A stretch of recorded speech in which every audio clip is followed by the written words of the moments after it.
Okay, so we'll just start from the top. You can just say who you are. Okay. Hi, my name is Michael Pengue. I'm from Montreal. I've been an activist for the most part, I'd say just before 9/11. And in 2004, I got really involved in 9/11 activism. And in 2007, I started a group here called Montreal 9/11 Truth. And by the way, I'm not a right wing. I'm a proud lefty.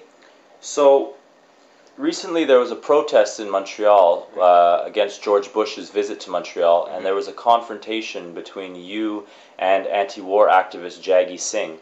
Could you give us your version of what happened? Yeah, well, what happened was that I was just within minutes before I confronted Jaggi. I remember there was this Afghani gentleman that I encountered, and we began talking, and then I learned from him that he had lived in Afghanistan when the Civil War was going on, the Soviets and the Afghans, and he was on it. He agreed with what I was saying, that Al Qaeda is a tool of U.S. foreign policy, and he agreed with me. From my understanding, he agreed with me that this has to be exposed. And he says that, from I remember, that he says that he has tried to bring this up to the anti-war movement, but they just tell him, no, we can't go. Standing alone, because I was waiting for the rest of my buddies in Montreal 9/11 Truth. And as I saw him approaching with a bullhorn, I've always wanted to challenge him, because some of the things that I disagreed with some of his tactics, what he does. And I decided to go right next to him, right beside his ear, and I whispered in his ear, which intelligence agency are you working for? CIA, Mossad, CSIS, DIA, which one? And of course, he was shocked, like, what's this? Where's this coming from? Give me your email, he says. We got to talk this out, And for some reason, I decided not to give him my email, which I regret, because I like to continue the discussion, which I think we will now. But then I continued saying, Jaggi, you're a left-wing gatekeeper. Because how come basically you contain certain issues? You don't go and tell the public, for example, that Al Qaeda is a creation of U.S. foreign policy, even after the Soviet-Afghan war, for example. We have tons of documentation, congressional documentation, as Michel Chossudovsky says, that these Islamist fundamentalists basically were in bed with U.S. intelligence, the Anglo-American intelligence. And then he yells out to me and says, "I'm not an anti-Semite." And I said, what's that supposed to mean? I reply, and I say, well, there's also many Jews within our group, okay?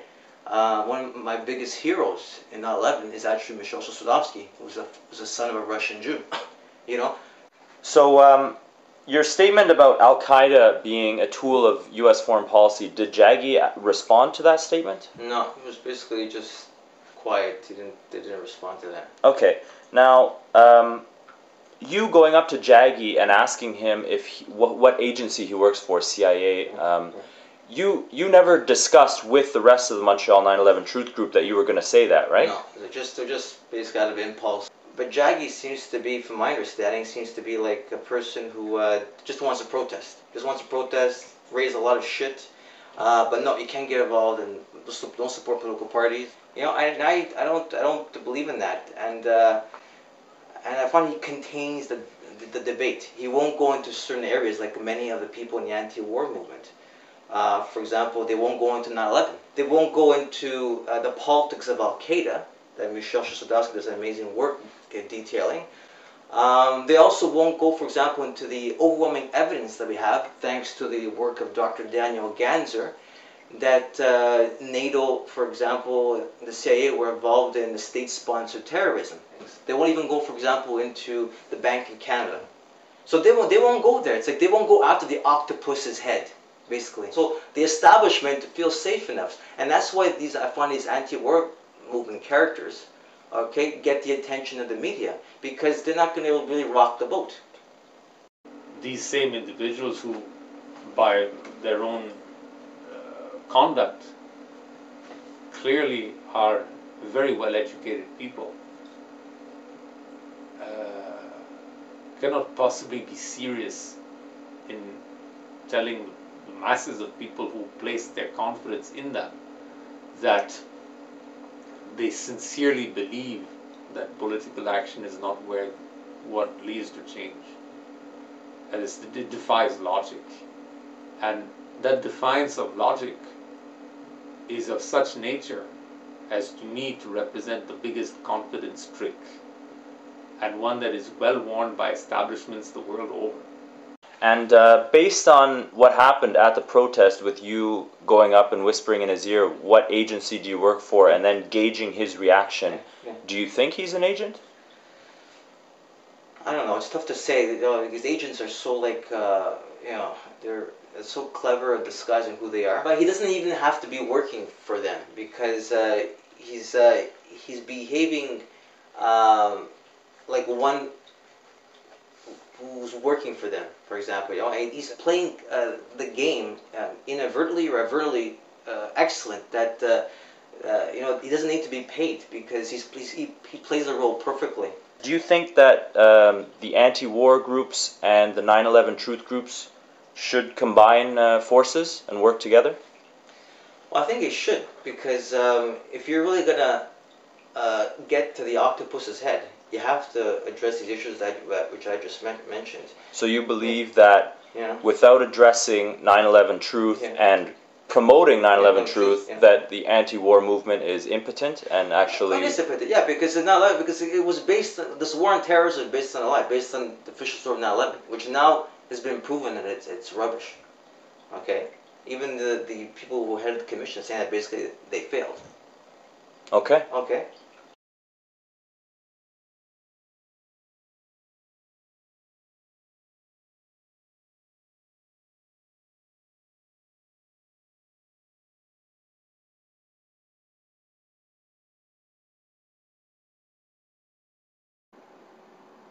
I wanted to get an interview with Richard Bergeron.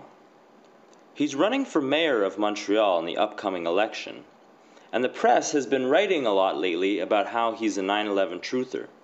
So I wanted to interview him about his thoughts on 9/11 truth and whether or not he feels it's anti-Semitic.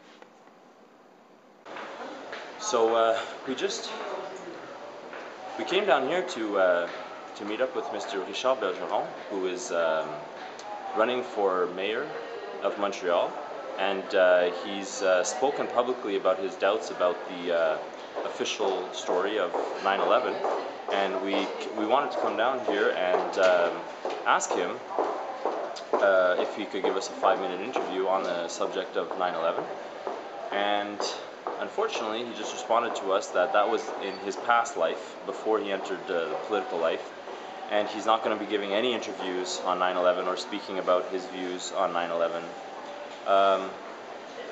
which is very unfortunate.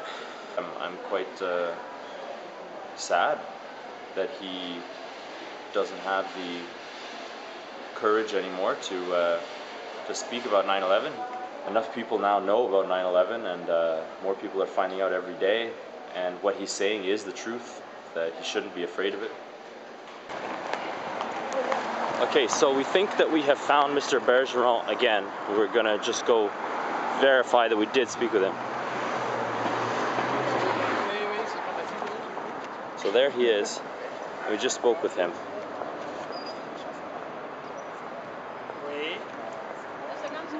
Vous pouvez juste confirmer ce que vous m'avez dit avant, sur le 11 septembre, que vous voulez plus le parler? Que vous parlez plus de ça. Parfait, je voulais juste confirmer. Merci. Okay, so we got it on tape. We were not lying. Apparently Jaggi's not the only one who doesn't want to talk about 9/11.